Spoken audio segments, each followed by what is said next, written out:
Hi friends, welcome to ನಮ್ಮ ಅಡುಗೆ 9 food channel. ಬನ್ನಿ ಇವತ್ತು ನೋಡ್ಕೊಂಡು ಬರೋಣ ಹೊಸ ರೆಸಿಪಿ ನಿಪ್ಪಟ್ಟು ಅಂತೇಳಿ ಮಾಡೇನಿ. ಯಾವ ರೀತಿ ಮಾಡೋದು ಇದನ್ನು ಅಂತೇಳಿ ನಾನು ನಿಮ್ಗೆ ತೋರಿಸ್ಕೊಡ್ತೇನೆ ನೋಡಿ. ನಾನು ಮೊದಲು ಏನು ಮಾಡಿದೆ ಅಂದರೆ ನಿಪ್ಪಟ್ಟು ಮಾಡಲಿಕ್ಕೆ ಒಂದು ಸಣ್ಣ ಬಟ್ಟಲಲ್ಲಿ ಒಂದು ಶೇಂಗಾ ತೆಗೆದುಕೊಂಡಿದ್ದೇನೆ. ಈಗಾಗಲೇ ಹುರಿದಿಟ್ಟಿದ್ದೆ, ಅದನ್ನು ಸಿಪ್ಪೆ ಎಲ್ಲ ತೆಗೆದಿದ್ದೆ. ಆಮೇಲೆ ಒಂದು ಸಣ್ಣ ಬಟ್ಲಲ್ಲಿ ಪುಟಾಣಿ ತೆಗೆದುಕೊಂಡಿದ್ದೇನೆ. ಎರಡನ್ನ ನಾವು ಮಿಕ್ಸಿ ಜಾರಲ್ಲಿ ಹಾಕಿಬಿಟ್ಟು ಸ್ವಲ್ಪ ಮಿಕ್ಸಿ ಮಾಡಿದೆ ನೋಡಿ, ಗ್ರೈಂಡರ್ ಮಾಡಿದ್ದೇನೆ. ಭಾಳ ಸಣ್ಣಗೆ ಮಾಡಬಾರ್ದು, ಸ್ವಲ್ಪ ಸ್ವಲ್ಪ ಸ್ವಲ್ಪ ಅಷ್ಟೇ ಮಾಡಬೇಕು. ಈ ಥರ ಕಾಳು ಕಾಳಾಗಿರಬೇಕು ಪುಟಾಣಿ ಮತ್ತು ಶೇಂಗಾ. ಮತ್ತು ನೋಡಿ, ಒಂದು ಬುಟ್ಟಿಯಲ್ಲಿ ನಾನೇನು ಮಾಡೇನೆ, ಮೈದಾ ಹಿಟ್ಟು ತೆಗೆದುಕೊಂಡಿದ್ದೇನೆ ಫ್ರೆಂಡ್ಸ್. ಒಂದು 2 ಕಪ್ನಷ್ಟು ಮೈದಾ ಹಿಟ್ಟು ತೆಗೆದುಕೊಂಡಿದ್ದೇನೆ. ಅದನ್ನು ಸರಿಯಾಗಿ ಮಿಕ್ಸ್ ಮಾಡಬೇಕು. ಆಮೇಲೆ ಒಂದು ಬಟ್ಲು ಅಕ್ಕಿ ಹಿಟ್ಟನ್ನು ತೆಗೆದುಕೊಂಡಿದ್ದೇನೆ.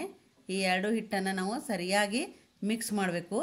ಈಗಾಗಲೇ ನಾನು ಗ್ರೈಂಡರ್ ಮಾಡಿಟ್ಟಂತಹ ಶೇಂಗಾ ಮತ್ತು ಪುಟಾಣಿ ಪೌಡ್ರನ್ನು ಇದಕ್ಕೆ ಹಾಕಿದ್ದೇನೆ ನೋಡಿರಿ. ಅದು ಸ್ವಲ್ಪ ಕಾಳು ಕಾಳಾಗಿ ಉರುಟುಟ್ಟಾಗಿರಬೇಕು. ಆಮೇಲೆ ರುಚಿಗೆ ಬೇಕಾದಷ್ಟು ಉಪ್ಪನ್ನು ಹಾಕಿಕೊಂಡಿದ್ದೇನೆ. ಹಾಗೆ ಕರಿಬೇವನ್ನು ಚಿಕ್ಕ ಚಿಕ್ಕದಾಗಿ ಕಟ್ ಮಾಡಿಬಿಟ್ಟು ಅದರಲ್ಲಿ ಹಾಕಿದ್ದೇನೆ ನೋಡಿ, ಕರಿಬೇವು. ಆಮೇಲೆ ನಮ್ಗೆ ಎಷ್ಟು ರುಚಿಗೆ ಬೇಕೋ ಅಷ್ಟೇ ನಾನು ಖಾರ ಪುಡಿಯನ್ನು 2 ಸ್ಪೂನ್ ಹಾಕಿದ್ದೇನೆ. ನಿಮಗೆ ಎಷ್ಟು ಬೇಕೋ ನೀವು ಅಷ್ಟನ್ನು ಹಾಕಿ ಫ್ರೆಂಡ್ಸ್. ಹಾಗೆ ನಾನು ಅಜ್ವಾನ ಭಾಳ ಮುಖ್ಯ ನಿಪ್ಪಟ್ಟು ಚಕ್ಲಿ ಮಾಡುವಾಗ. ಅದಕ್ಕಾಗಿ ನಾನು ಅಜ್ವಾನನ್ನು ಸ್ವಲ್ಪ ಪುಡಿ ಮಾಡಿಬಿಟ್ಟು ಕೈಯಲ್ಲೇ ಅದನ್ನು ಹಾಕಿದ್ದೇನೆ. ಹಾಗೆ ಜೀರಿಗೆಯನ್ನು ಕೂಡ ಹಾಕಿದ್ದೇನೆ ನೋಡಿ. ಇವನ್ನೆಲ್ಲ ಹಾಕಿದಾಗ ಮತ್ತೆ ಅದು ಘಮ ಘಮ ಅನಿಸುತ್ತೆ. ಆಮೇಲೆ ನಾನು ಮೊದಲೇ ಹೆಸರು ಬೇಳೆ ನೆನೆ ಇಟ್ಟಿದ್ದೆ, ಒಂದು ಅರ್ಧ ಗಂಟೆ ನೀರಲ್ಲಿ ನೆನೆಸಿಟ್ಟಿದ್ದೆ. ಅದು ನೆಂದಿದೆ. ಹೆಸರು ಬೇಳೆನ ಅದಕ್ಕೆ ಆ್ಯಡ್ ಮಾಡಿದ್ದೇನೆ ನೋಡಿ. ಹಾಗೆ ಕಡಲೆಬೇಳೆ ಕೂಡ ನಾನು ನೆನೆ ಇಟ್ಟಿದ್ದೆ ಫ್ರೆಂಡ್ಸ್. ಕಡಲೆಬೇಳೆ ಮತ್ತು ಹೆಸರು ಬೇಳೆ ಎರಡೂ ಹಾಕಬೇಕು. ನೆನೆ ಇಟ್ಬಿಟ್ಟು ಹಾಕಬೇಕು, ಅಂದರೆ ಅದು ರುಚಿಯಾಗಿರುತ್ತೆ ಮತ್ತು ಸ್ಮೂತಾಗಿರುತ್ತೆ. ಕಡಲೆಬೇಳೆಯನ್ನು ಕೂಡ ನಾನು ಹಾಕ್ತಾಯಿದ್ದೇನೆ ನೋಡಿರಿ. ಹೆಸರುಬೇಳೆ ಕಡಲೆಬೇಳೆ ಹಾಕಿದ್ದೇನೆ ಎಲ್ಲ. ಇವಾಗ ನಾನು ಏನೇನು ಬೇಕು ಅದೆಲ್ಲ ಮಸಾಲೆ ಹಾಕಿದ್ದೇನೆ.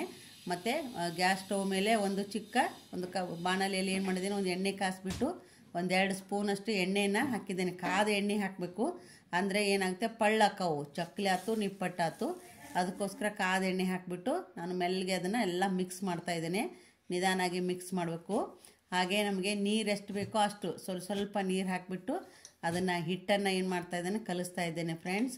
ಯಾಕೆಂದರೆ ಅದು ಜಾಸ್ತಿನೂ ನೀರು ಹಾಕಬಾರ್ದು, ಕಡಿಮೆನೂ ಹಾಕಬಾರ್ದು.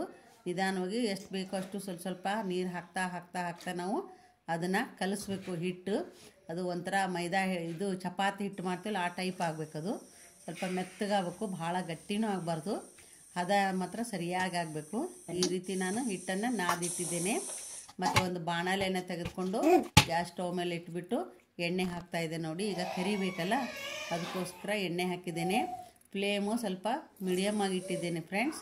ಎಣ್ಣೆ ಚೆನ್ನಾಗಿ ಕಾಯಬೇಕು, ಅಂದ್ರೆ ಮಾತ್ರ ನಿಪ್ಪಟ್ಟು ಸರಿಯಾಗಿ ಆಗ್ತವೆ.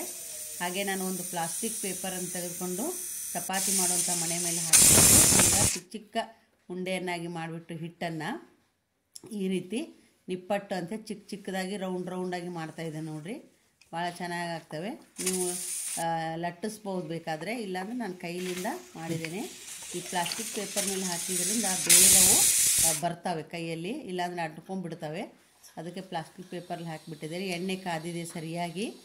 ಈ ಒಂದು ನಿಪ್ಪಟ್ಟನ್ನು ನಾನು ಎಣ್ಣೆಯಲ್ಲಿ ಹಾಕಿ ಕರಿತಾ ಇದ್ದೇನೆ ನೋಡಿ. 2 ಸೈಡು ನಾವು ಸರಿಯಾಗಿ ಅದನ್ನು ಎಣ್ಣೆಯಲ್ಲಿ ಕರಿಬೇಕು. ಚೆನ್ನಾಗಿ ಕರೆದ್ರವು ರುಚಿಯಾಗ್ತವೆ ನೋಡಿ. ಈ ರೀತಿ ನಾನು ಒಂದೊಂದು ನಿಪ್ಪಟ್ಟನ್ನು ಮಾಡ್ತಾಯಿದ್ದೇನೆ. ಇದನ್ನು ಮಾಡಿ ಇಟ್ಬಿಟ್ರೆ ಮಕ್ಕಳಿಗೆ ಭಾಳ ಇಷ್ಟ. ಸಾಯಂಕಾಲ ಟೀ ಒಂದಿಗೇನು ನಾವು ತಿನ್ಬೋದು.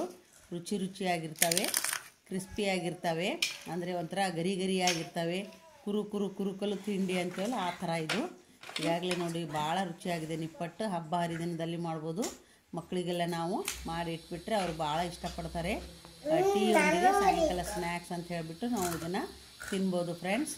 ನೀವು ಒಂದ್ಸಲ ಮನೆಯಲ್ಲಿ ಮಾಡಿ ನೋಡಿ. ನಮ್ಮ ವಚನ ಹಾಗೂ ನಮ್ಮ ಮನೆಯಲ್ಲಿ ಪಾಪು ಇದೆಯಲ್ಲ ಗೋಲು, ಅವನು ಕೂಡ ತಿಂತಾ ಇದ್ದಾನೆ ನೋಡಿರಿ. ಅವ್ರಿಗೂ ಭಾಳ ಇಷ್ಟ.